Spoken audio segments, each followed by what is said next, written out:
Did you know that it's possible for some prescription medications to interfere with hair growth?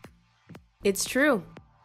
Some of the medications that we take can disrupt our hair's normal three-phase growth cycle during the growth or anagen phase, transitional or catagen phase, and the resting or telogen phase. Unfortunately, this interference can possibly lead to hair loss. If you've been taking any of these prescription medications for at least 2 months and have started to notice your hair shedding, there's a possibility that the medication has contributed to the loss. You should inform your physician and perhaps discuss alternate options. Within just a few months, affected hairs will appear to have fallen out suddenly, but this won't happen overnight. If you're taking any medication, keep an eye on factors like more hair on your pillow, more hair caught in your hairbrush, and more hair circling the drain in the shower each morning.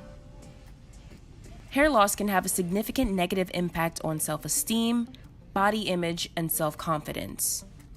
Known psychological complications include depression, altered self-image, and less frequent and enjoyable social engagement.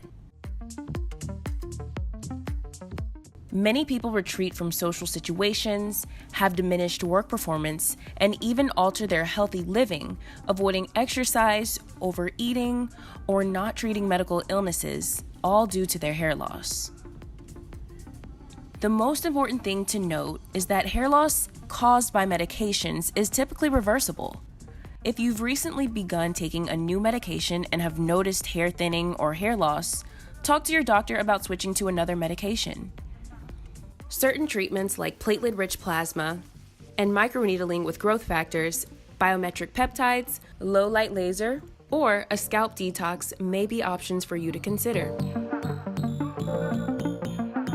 At Nina Ross Hair and Skin Therapy, we are always here to help with any questions that you may have. For more information or to book a consultation, be sure to take a look at the description box below.